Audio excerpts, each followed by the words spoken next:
కమలం పార్టీ కరీంనగర్ ఎంపీగా ఉన్న బండి సంజయ్ అసెంబ్లీ ఎన్నికల్లో ఓటమి చెందారు. సహజంగా ఓడిపోతే బాధపడతారు. కానీ బండి సంజయ్ ఓడినందుకు ఏమాత్రం బాధపడటం లేదన్నది పార్టీలో టాక్. మళ్లీ ఎంపీ ఎన్నికల కోసం సిద్ధమవుతున్నారు బండి. తెలంగాణ బీజేపీలో స్టార్గా ఒక వెలుగు వెలిగిన బండి సంజయ్కు ఎంపీగా ఉండటమే ఇష్టమంటున్నారు. పార్టీ హైకమాండ్ బలవంతం మీదే ఎమ్మెల్యేగా పోటీ చేశారట. అసలు బండికి ఎంపీ పదవంటే అంత మోజు ఎందుకు? Watch the story. BJP Telangana రాష్ట్ర అధ్యక్షుడిగా ఉన్న కాలంలో ఆ పార్టీని పరుగులు పెట్టించిన బండి సంజయ్ రాజకీయ జీవితంలో కొన్ని మెరుపులు, మరికొన్ని మరకలు అలా ఒకదాని వెంట మరొకటి కనిపిస్తూనే ఉంటాయన్నది టాక్. అధ్యక్షుడిగా ఉన్న సమయంలో పార్టీలోకి కొత్తగా వచ్చిన ఈటెల రాజేందర్ వంటి వారితో పొసగకపోవడం, బయట వినిపించిన కొన్ని ప్రచారాలతో మొత్తానికి అధ్యక్ష పీఠం నుంచి దిగిపోయారు. పార్టీ పదవి నుంచి తప్పించిన బండి సంజయ్కి కేంద్ర మంత్రి పదవి దక్కుతూ ఉండవచ్చని అంతా ఊహించారు. బండిలో కూడా ఏదో ఓ మూల ఆ ఆశ ఉండేది. కానీ బీజేపీ హైకమాండ్ మాత్రం ఆయన్ను జాతీయ ప్రధాన కార్యదర్శిగా నియమించింది. అయితే కిషన్ రెడ్డి రాష్ట్ర పార్టీ పగ్గాలు చేపట్టిన చాలా కాలం బండి సంజయ్ ఫీవర్ మాత్రం బీజేపీ క్యాడర్ను వెంటాడింది. అసెంబ్లీ ఎన్నికల్లో బండి సంజయ్కు హెలికాప్టర్ ఇచ్చి స్టార్ క్యాంపెయినర్గా పార్టీ ప్రచారం చేయించిందంటేనే మాస్ లీడర్గా బండి అవసరం ఎంతుందో పార్టీ గమనించిందనే అనుకోవాలి. అయితే అసెంబ్లీ బరిలో నిలబడటానికి ససేమీరా అన్న బండిని 2 సార్లు ఓడిన కరీంనగర్ సీటులోనే 3వ బరిలోకి దింపింది. దీంతో మొదట నారాజ్గానే ఉన్న బండి సంజయ్ ప్రచారంలో మెరుపులు మెరిపించారు.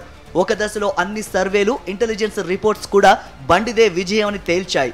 కానీ ఎప్పుడు కరీంనగర్ అసెంబ్లీ ఫలితాలని ప్రభావితం చేసే ముస్లిం మైనారిటీ ఓట్లే ఈసారి కూడా బీఆర్ఎస్కే ఎక్కువగా పోలవడంతో పాటుగా హిందూ ఓటు పోలరైజేషన్ బండిని గెలిపించే స్థాయిలో టర్న్ కాలేదు. దీంతో బండి సంజయ్ కరీంనగర్ అసెంబ్లీ బరిలో మళ్లీ దెబ్బతిన్నారు. అయితే బండిపై గెలిచిన గంగుల కమలాకర్ కు వచ్చిన మెజారిటీ 3000 ఓట్ల పైచిలుకే కావడంతో ఆయనకు చాలా ఊరట కలిగించింది. అసెంబ్లీ ఎన్నికల్లో దగ్గర దాకా వచ్చి ఓడిపోయానన్న బాధ కొన్ని రోజులు కనిపించినా ఈసారి పోలైన ఓట్ల సంఖ్య బాగా పెరగడంతో మరోవైపు ఆనందం కనిపించింది. అదే సమయంలో తాను అనుకున్నట్టే మళ్లీ ఎంపీ బరిలో నిలిచేందుకు రూట్ క్లియర్ అయిందన్న భావన కనిపిస్తున్నాయి.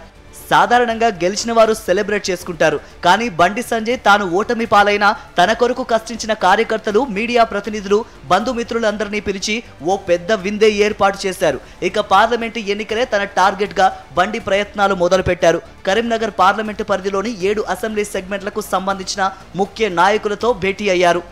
ప్రతి అసెంబ్లీ సెగ్మెంట్లోని బూత్ స్థాయి లీడర్లు, కార్యకర్తల వరకు పిలిపించుకొని సమావేశం ఏర్పాటు చేయడం, లేదంటే తానే వెళ్లి మీటింగ్స్ నిర్వహించాలని బండి సంజయ్ భావిస్తున్నారు. ఓవైపు పార్టీలోనే తన అంతర్గత శత్రువుల్లా తయారైన ఈటెల రాజేందర్, నిజామాబాద్ ఎంపీ ధర్మపురి అరవింద్, మాజీ ఎమ్మెల్యే రఘునందన్ వంటి వారికి తన సోషల్ మీడియా టీమ్స్తో చెక్ పెట్టే ప్రయత్నం చేస్తున్నారు. మరోవైపు బయటి ప్రత్యర్థులతో పోటీకి సిద్ధమయ్యేందుకు బండి తన వ్యూహాలకు పదును పెడుతున్నారు.